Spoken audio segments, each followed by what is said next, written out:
Now, I think there's only a few films in Hollywood that truly capture skateboarding during the 1980s, and 86's Thrashin' is certainly one of those films. It's soaked with high-energy pop and punk music, it's filled with professional skaters and lined with nostalgic montages. It's essentially a Romeo and Juliet story set in the world of skateboarding, and it's as ridiculous as it is epic. So let's get into the behind the scenes on Thrashin' to see how it holds up today and why I think it's become a cult classic.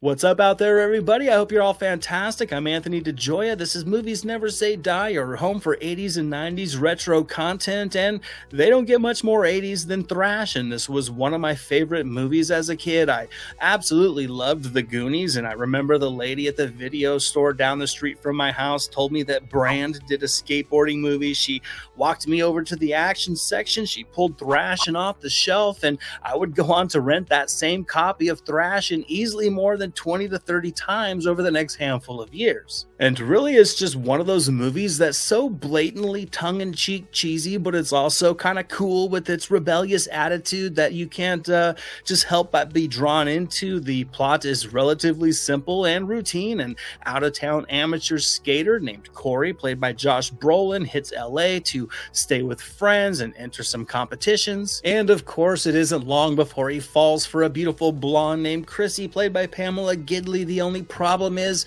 she's from out of town, also visiting her brother Hook, played by Robert Ressler, who's the leader of the dreaded Daggers, a rival skate gang to Corey and his crew, the Ramp Locals. Oops. It's from the Valley? I think so. Chrissy! How many times have I told you?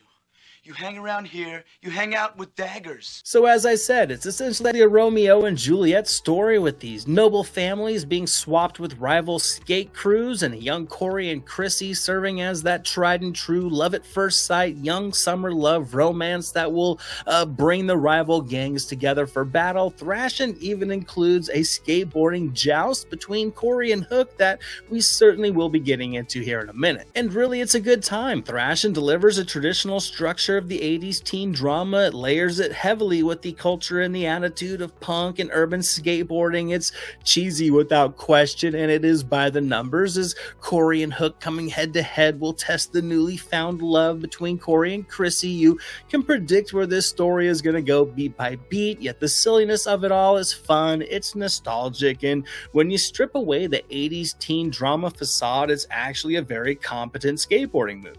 And for me, what I think really stands out the most about Thrashin' is its capable direction from David Winters that I think complements the tone of the story almost perfectly, from the low-angle capturing of the skaters, to the motion cameras, to the montages, to how he opens the scene to frame intensity, and definitely his incorporation of music. It all just really gels. It gives the film a strong visual flow that effortlessly takes you from one scene to the next, with a tone that balances humor and action and love and friendship, all of which gives this movie a very easily engaging progression, both emotionally and visually. David Winters was an accomplished director at the time of this film in 86. He really did like Brolin in the lead as Corey Webster. However, for Corey's nemesis, Tommy Hook, the leader of the dreaded Daggers, Winters really wanted Johnny Depp cast in the role.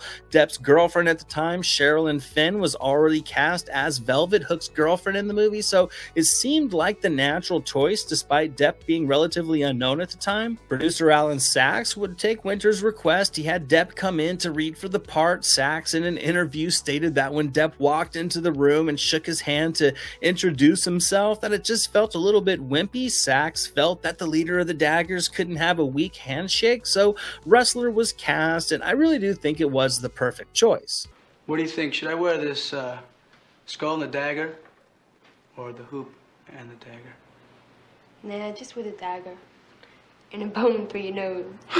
I think Ressler has this edginess that creates just enough of an intimidation factor, plus he just oozes dagger charm. He has a pretty boy look, but he kind of pours into that bad boy persona nicely, and even if Hook's written as a one-dimensional villain in this film, Ressler is able to make the most of it. He also knew how to skate, much like Brolin, who learned for this role. I think this allowed Winters to film a lot of the action shots with cool visuals of our characters actually quickly on the boards, which just naturally increased the intensity of the action at the right times. So I think both of these lead characters were the right choice. The role of Chrissy, the female lead, was played by the adorable Pamela Gidley. At the time, Gidley was a model. Thrashin would actually be her very first performance, and I think she holds her own with the rest of the cast. She certainly does have some clunky lines, but so do Brolin and Rustler. So with this level of writing, which isn't that great, you don't really notice her inexperience inside this already young cast. Plus, I think Gidley brings a grounded sincerity as this kid from Indiana visiting LA. She has a natural level of naivete, but she also has a maturity to her to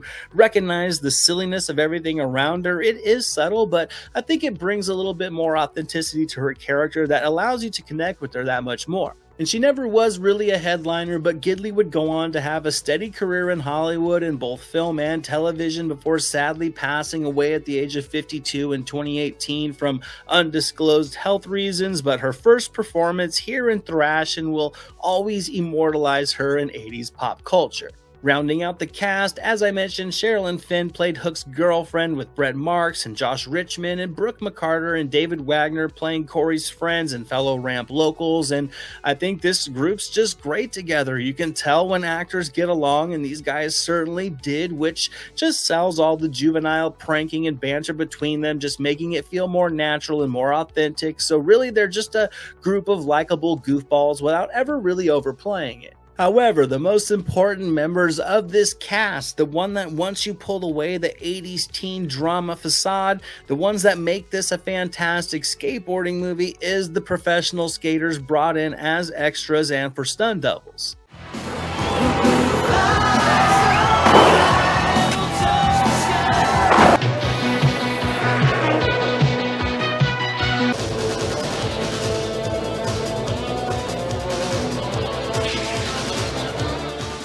Like I said, Winters' direction of the skating, from the bowl sequence to the street skating to the half pipe skating to the chase sequence with Corey and the daggers to the impressive climax at the LA Massacre, it's all visually awesome because the stunt work really is impressive. So when you add to that a Josh Brolin and Robert Rustler already knowing how to skate and being able to do a good number of their own stunts, and then you top that off with professional skaters like Tony Hawk and Christian Hosoi and Steve Caballero and Tony Alva and many others, it really just creates the perfect recipe for top-notch skateboarding and the ability to work that skateboarding into the story as seamlessly as possible. Now, there's no denying that the 80s nostalgia is definitely one of the key fun factors for this film, but the punk atmosphere of Thrashin wrapped around just a clear visual appreciation for the culture of skateboarding is what I think makes this movie a cult classic that has held up after all these years. Thrashin was filmed from September of '85 to March of '86 throughout many locations in Southern California. Fun fact, the house the daggers call home, according to production designer Catherine Hardwick, who also makes a cameo during this movie, you can see her right here, said the Hollywood home used was actually a legitimate rundown crack house.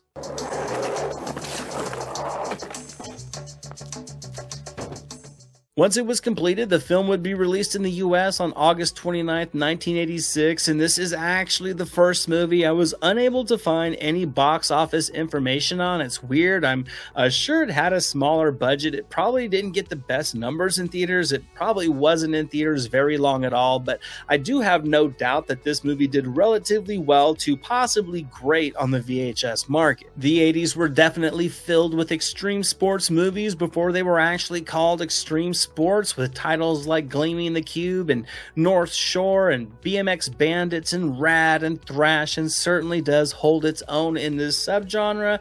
Thrashin is skateboarding meets Romeo and Juliet meets The Karate Kid, and it still holds up as a feel-good night with a movie that also serves as a charming time capsule to the punk culture of street skating. This movie even has a little bit of a West Side Story theme to it. None of the performances are going to blow you away, and the screenplay from Alan Sachs and Paul Brown is filled with cliches and blatantly simplistic dialogue, but the story is still a tried and true guilty pleasure formula that can lure that kid inside of you to the surface for a fun, fast-paced 90 minutes. You can side with the ramp locals, but still see the coolness factor in the daggers. The drama really kicks in when the ramp locals' half pipe is burned, returned, and when the daggers sabotage Corey during the bowl competition is when all hell breaks loose. It's certainly all formulaic, but it's strung together with appealing direction and endless action. This is when the montages kick in, and this is when Thrashin really is rolling at full speed, with the hard-hitting punk music serving as the pulse of the entire film. The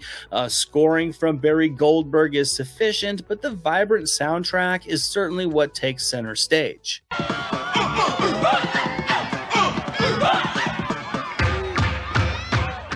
The musical lineup for this film includes a pre-famous Red Hot Chili Peppers, who make a really cool in-film performance. Meatloaf would record the movie's theme song, Thrashin'.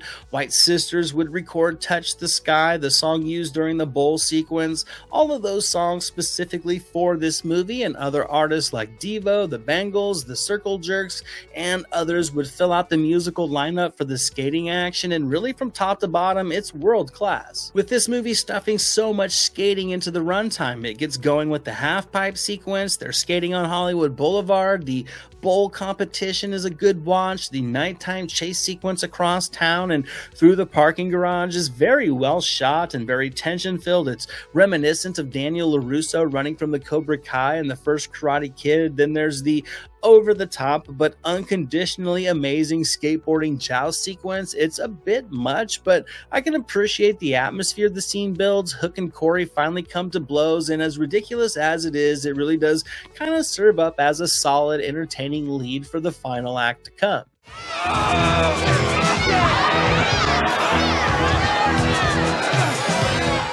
And after all these years, I still think the electrifying closing in Thrashin' still serves as one of the best final acts in all of 80s sports dramas. You want your movie to close on a high note, to feel rewarding. Thrashin' serves up a buffet of great skateboarding, yet it still manages to go out with gusto during the LA Massacre. This is where the blend of Brolin and Rustler being able to skate, and Winters' solid direction, and the great stunt work are all able to work together to craft a fantastic adrenaline-pumping closing.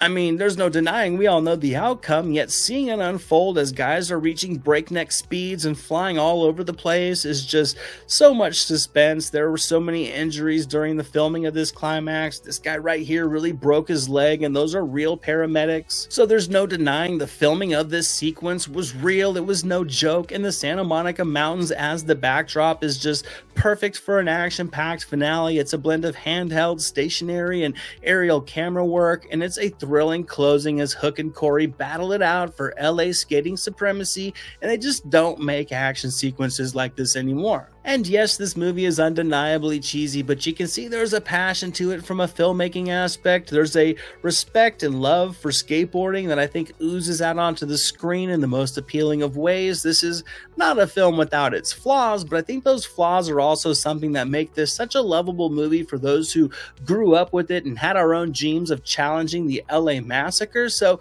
I'm going to give Thrashin' a well-earned A-.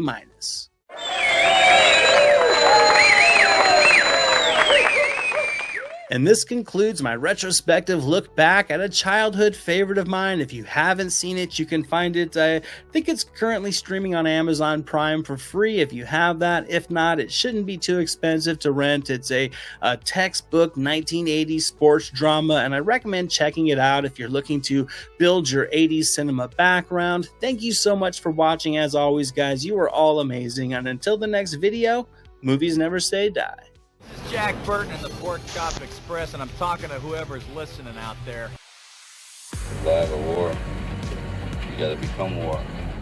I suppose we have to register you as a lethal weapon. You trying to say Jesus Christ can't hit a curveball?